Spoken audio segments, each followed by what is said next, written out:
بسم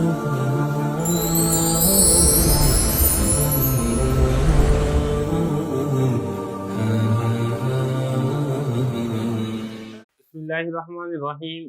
عربی کے معلم حصہ اول کے سبق نمبر 2 کی تمرین میں خوش آمدید۔ سبق نمبر 2 کے اندر ہم نے جو 6 اصول پڑھے تھے، اسی سے متعلقہ تمرین کو ہم آج کے اس سبق میں حل کریں گے۔ سب سے پہلا سوال ہے، ذیل کے اسموں پر حرف تعریف لگا کر بھی تلفظ کریں۔ یہ چند الفاظ ہیں جو کہ آپ کو معلوم ہے کہ نکرہ الفاظ ہیں۔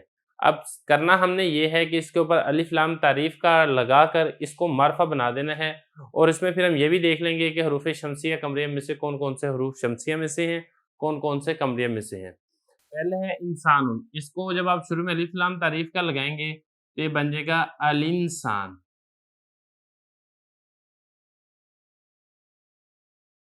تو یہاں پر سب سے ایک کام تو یہ ہونا کہ جب شروع میں الف لام لگنا ہے تو آخر سے تنوین گر جانی ہے، اور اگر آپ اس پہ وقف کریں گے تو یہ بن جائے گا الانسان۔ اور الانسان میں بھی میں آپ کو یہ بتا دوں، یہ جو حمزہ ہے یہ حمزہ وصلی ہے، اس کو انسان نہیں پڑھنا، اس کو پڑھنا الانسان۔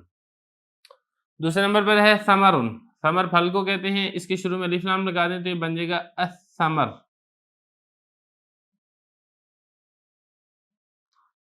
الثمر، اس میں اگر آپ وقف کرتے ہیں تو یہ الثمر بن جائے گا۔ اس میں ایک چیز آپ اور دیکھیں کہ شروع میں الف لام جب لگا ہے تو یہ حروف شمسیہ میں سے تھا، لہذا لام کو تلفظ نہیں ہوگا بلکہ اس کو پڑھے گا پڑھا جائے گا۔ حمزہ کو براہ راست آپ سا کے ساتھ ملا دیں گے، اور سا پر آپ نے تشدید بھی پڑھنی ہے۔ تیسرے نمبر پہ ہے خبز،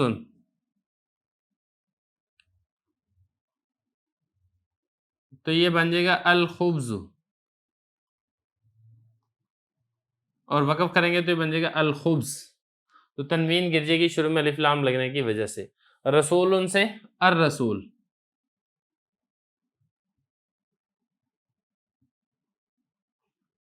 یہاں پر بھی یہی بات ہے کہ یہ حروف شمسیہ میں سے ہے را، لہذا ہم لام کو نہیں پڑھیں گے، حمزہ کو براہ راست را کے ساتھ ملا دیں گے اور پڑھیں گے الرسول۔ شیء سے الشیء، یہ شین بھی حروف شمسیہ میں سے ہے، تو یہاں پر بھی اسی طرح شین کے اوپر تشدید پڑھ کر حمزہ کو براہ راست آپ شین سے ملا دیں گے، الشیء۔ طیب بھی ایسے الطیب،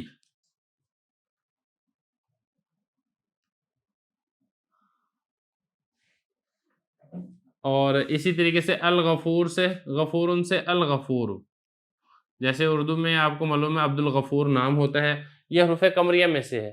اس کو آپ ایسے نہیں کرنا کہ حمزہ کو آپ براہ راست غا سے پڑھ کے اغفور پڑھیں، ایسا نہیں ہے۔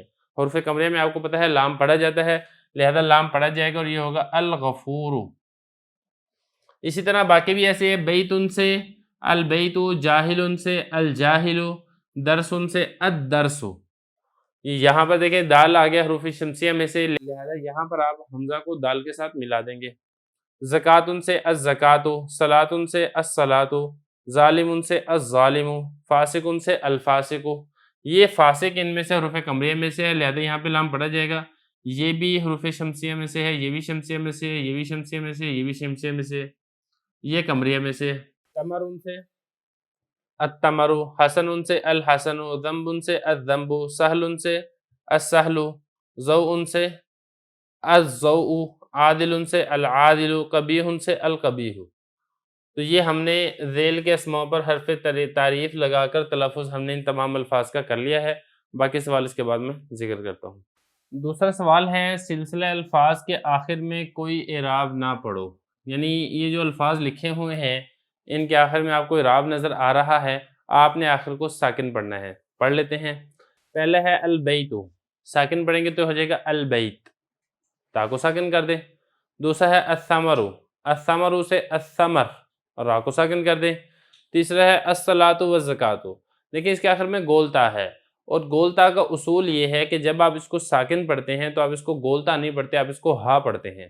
تو اس کو ہم کس طرح پڑھیں گے؟ الصلاۃ سے الصلاۃ اور الزکوٰۃ سے الزکاۃ۔ چوتھے نمبر پر ہے خبز و لبن، تو یہ ہو جائے گا خبز اور یہ ہوگا لبن۔ اسی طرح صالح او فاسق، یا اسی طرح الحسن او القبیح، الماء والخبز، التمر واللبن، جاہل عالم، الانسان الفرس، الانسان بھی نہیں پڑھنا اس کو پڑھنا الانسان، لام کو نون سے ملا دیں۔ درسن سے درس کتاب، العادل الظالم، جمل فرس۔ تو اس طرح یہ ہمارا دوسرا سوال بھی مکمل ہو گیا ہے۔ تیسرا سوال ہے عربی میں ترجمہ کریں۔ کچھ مثالیں ہیں جو اردو کے الفاظ ہیں، اس کا ہم نے عربی میں ترجمہ کرنا ہے۔ اس میں دیکھیں ہم نے یہ والی بات پڑھی تھی کہ نکرہ کے شروع میں کوئی ایک آتا ہے یا ایک آتا ہے یا کچھ آتا ہے۔ اردو میں جب ترجمہ کرتے ہیں تو یہ پہچان ہوتی ہے کہ لفظ نکرہ ہے، لہذا جب آپ اس کو عربی میں ترجمہ کریں گے تو آپ نے اس کو نکرہ کے مطابق ہی نکرہ الفاظ لے کر آنے ہیں، معرفہ الفاظ آپ نے نہیں لے کر آنے۔ مثال کے طور پہ کوئی ایک گھوڑا، اب گھوڑے کو عربی میں کہتے ہیں فارسن، اب یہ ہو جائے گا فارسن۔ اب یہ جو تنوین ہے یہ حرف تنکیر ہے جو کہ کوئی ایک کا ترجمہ کر رہی ہے۔ یہ اسی طرح کوئی ایک آدمی رجلن، یہاں پر بھی یہ تنوین ہے جو کہ کوئی ایک کا ترجمہ کر رہی ہے۔ ایک مرد اور ایک گھوڑا، مرد کو کہتے ہیں رجل اور گھوڑے کو کہتے ہیں فرسن۔ چوتھے نمبر پر کچھ روٹی اور کچھ پانی، کچھ ہم اس کا کریں گے خبزن۔ یہ جو خبزن میں تنوین ہے یہ تنوین بتا رہی ہے، ترجمہ کر رہی ہے کچھ کا۔ اسی طرح کچھ پانی ہم کریں گے ماؤن، ماؤن کچھ پانی۔ ایک آدمی ایک پھل اور ایک گھر، آدمی کا ہوگا رجلن، پھل کا ہوگا ثمرن اور گھر کا ہوگا دارن۔ اور آگے چھٹے نمبر پہ ہے نماز اور عالم، نماز ہے صلاتن، عالم عالمن۔ اب یہ چونکہ سارے الفاظ نکرہ تھے لہذا ہم نے عربی میں بھی نکرہ والے ترجمہ ہی کیا ہے۔ اگر یہ معرفہ ہوتے تو پھر مخصوص گھر ہوتا تو ہم الدار کر دیتے، مخصوص پھل ہوتا تو ہم الثمر کر دیتے، وغیرہ وغیرہ۔ نکرہ ہو تو نکرہ کے مطابق، معرفہ ہو تو معرفہ کے مطابق۔ کچھ الفاظ ابھی باقی ہیں۔ ساتویں نمبر پر ہے نیک یا بد۔ نیک کو کہتے ہیں صالح اور بد کو کہتے ہیں فاسق، صالحن او فاسقن۔ اچھا اس میں ایک چیز اور خیال رکھیں کہ یہ ضروری نہیں ہے کہ نکرہ کے شروع میں آپ کچھ ایک یہ لازمی لے کر آئیں، اس کے بغیر بھی جب آپ کو نارمل لفظ آپ ذکر کرتے ہیں تو وہ نکرہ ہی ہوتا ہے۔ معرفہ میں مخصوص ہوتا ہے وہ لفظ، اگر مخصوص نہیں ہے تو چاہے شروع میں کچھ ہو یا نہ ہو، شروع میں ایک ہو یا نہ ہو، وہ تب بھی نکرہ ہی ہوگا۔ چنانچہ ان تمام مثالوں کے اندر آپ کو کچھ کے الفاظ نظر نہیں آ رہے، ایک کے الفاظ آپ کو نظر نہیں آ رہے۔ اسی طرح آدمی یا گھوڑا رجلن او فرسن، دودھ اور روٹی لبن و خبزن۔ یہ تمام چونکہ نکرہ ہیں لہذا عربی میں بھی ہم نکرہ کے اعتبار سے ہی الفاظ لکھ رہے ہیں۔ ایک انسان اور ایک گھوڑا، اب یہاں بھی دیکھیں ادھر آدمی تھا ادھر ایک نہیں تھا، ادھر ایک ہے، دونوں ہیں نکرہ ہی ہیں، دونوں طرح اس کو ذکر کیا جاتا ہے۔ رجلن اور ایک گھوڑا ہے و فرسن۔ بدصورت اور خوبصورت، بدصورت کو کہتے ہیں قبیح،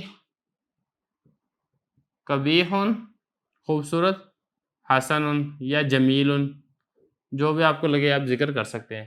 ایک بلہ اور ایک لڑکا، بلے کو عربی میں کہتے ہیں قطن، قطن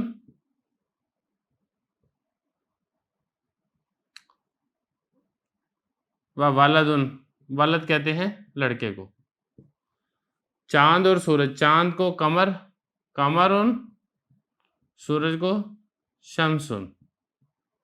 اونٹ یا گھوڑا، اونٹ کو جملن، گھوڑے کو او فرسن۔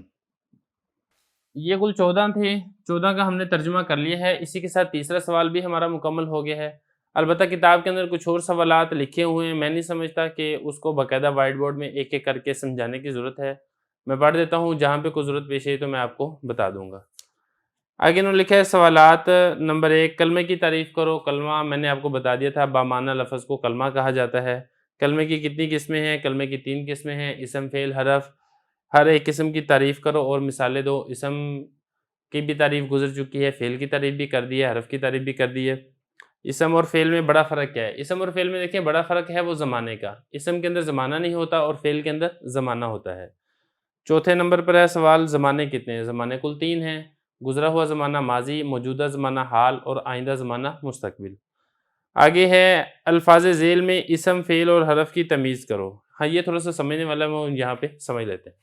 یہ 5واں سوال ہے الفاظ ذیل میں اسم فعل اور حرف کی تمیز کرو۔ یہ کچھ الفاظ ہیں جس میں ہم نے اسم فعل اور حرف کو پہچاننا ہے۔ اس میں آپ دیکھ لیں، پہلا ہے ہوا۔ ہوا یہ اسم ہے کیونکہ یہ اس میں ضمیر ہے اور غائب کی ضمیر ہے، جب ضمیر ہے تو پھر یہ اسم ہے۔ آگے ہے من۔ من یہ حرف ہے، حرف میں سے حرف جار ہے۔ ضربہ یہ فعل ہے، فعل ماضی ہے۔ یذہب یہ بھی فعل ہے، فعل مضارع ہے۔ بلدن یہ اسم ہے اور الفرس یہ بھی اسم ہے۔ الا یہ حرف ہے اور سمعن یہ بھی اسم ہے۔ سمعن کا کیسے پتہ چلا اسم کا؟ کیونکہ اس کے آخر میں تنوین آ رہی ہے اور تنوین اسم کے آخر میں آتی ہے۔ الفرس کیسے اسم ہے؟ کیونکہ اس کے شروع میں الف لام ہے اور الف لام یہ اسم کے شروع کے اندر آتا ہے۔ اور بلد کیسے پتہ چلا؟ کیونکہ کسی چیز اور جگہ کا نام ہے، اس لیے اس کو اسم کہا جاتا ہے۔ آگے آپ دیکھیں، یہ دوسرا سوال ہے، آگے لکھا ہے اس میں معرفہ اور نکرہ کی تعریف کرو اور مثالیں دو۔ یہ والا پہلے بھی گزر چکا ہے۔ مخصوص چیز یا مخصوص جگہ کو معرفہ کہتے ہیں اور مخصوص نہ ہو تو وہ نکرہ ہوتا ہے۔ اسم معرفہ کتنی قسم کا ہوتا ہے یہ بھی گزر چکا ہے۔ اسم معرفہ کل 6 قسم کا ہوتا ہے۔ 8واں سوال ہے ذیل کے اسموں میں معرفہ اور نکرہ کو پہچانو۔ یہ دیکھ لیں اب یہاں پہ، یہ کچھ الفاظ ہیں جس میں ہم نے معرفہ اور نکرہ کو پہچاننا ہے۔ پہلا ہے زید، یہ معرفہ ہے کیونکہ ایک مخصوص شخص کا نام ہے۔ مکہ یہ بھی معرفہ ہے، کیونکہ ایک مخصوص شہر کا نام ہے۔ بلد یہ نکرہ ہے کیونکہ ہر شہر کو بلد کہہ دیا جاتا ہے، تو یہ کسی مخصوص جگہ کا نام نہیں ہے۔ رجل یہ بھی نکرہ ہے کیونکہ یہ بھی کسی مخصوص شخص کا نام نہیں ہے، بلکہ ہر مرد کو رجل کہہ دیا جاتا ہے۔ الطیب یہ بھی معرفہ ہے، کیونکہ طیب نکرہ تھا، شروع میں الف لام لگا تو یہ معرفہ بن گیا۔ نحنو یہ بھی معرفہ ہے کیونکہ معرفہ کی ایک قسم ہے ضمیر اور ضمائر یہ معرفہ ہوتی ہیں۔ الفرس یہ بھی معرفہ ہے، کیونکہ شروع میں الف لام لگ گیا ہے اور الف لام سے نکرہ اسم معرفہ بن جاتا ہے۔ آگے حسن یہ نکرہ ہے اور کبھی یہ بھی نکرہ ہے کیونکہ اس میں جو تنوین ہے یہ حرف تنکیر ہے۔ کبیہن میں بھی تنوین حرف تنکیر ہے، یہ دونوں نکرہ ہیں۔ ہادہ یہ معرفہ ہے کیونکہ یہ معرفہ کی قسم اسم اشارہ ہے۔ تو یہ پورے ہو گئے یہاں سے۔ آگے بتا رہے ہیں، اگلا سوال ہے الف لام کے الف کو کیا کہتے ہیں؟ یہ والی بات پیچھے گزر چکے ہیں کہ اس کو حمزہ وصلی کہا جاتا ہے یا حمزۃ الوصل کہتے ہیں۔ سوال نمبر 11 ہے ہوا کو الولد اور اسم اور ابن کے ساتھ ملا کر پڑھو۔ ہوا کو الولد کے ساتھ ہم ملا کر پڑھیں گے تو ہم پڑھیں گے ہو والولد، لام نہیں پڑھا جائے گا، واو کو براہ راست لام کے ساتھ ملا دیں گے۔ اور اسی طرح آگے اسم کے ساتھ ملا کر پڑھنا ہے تو ہم نے پڑھنا ہے ہوسمن، واو کو سین کے ساتھ ملا دیں گے، حمزہ کو نہیں پڑھیں گے، کیونکہ یہ والی بات پیچھے میں بتا چکا ہوں کہ اسم کا جو حمزہ ہے یہ بھی حمزۃ الوصل ہے۔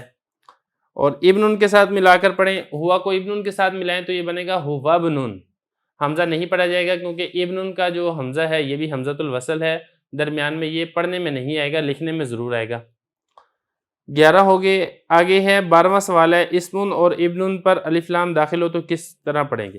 دیکھیں اسم پہ الف لام داخل ہو تو 2 کام ہونے ہیں۔ پہلا کام تو یہ ہونا ہے کہ اسم کی تنوین گر جائے گی اور الاسم ہو جائے گا، اور دوسرا کام یہ ہونا ہے کہ اسم کا چونکہ حمزہ یہ حمزۃ الوصل ہے لہذا لام کو سین کے ساتھ ملا کر ہم پڑھیں گے الاسم۔ ابن میں بھی ایسے ہی ہے، ایک تو الف لام کی وجہ سے تنوین گرا دیں گے، ابن میں حمزہ حمزۃ الوصل ہے لہذا لام کو با کے ساتھ ملا کے اس کو پڑھیں گے الابن۔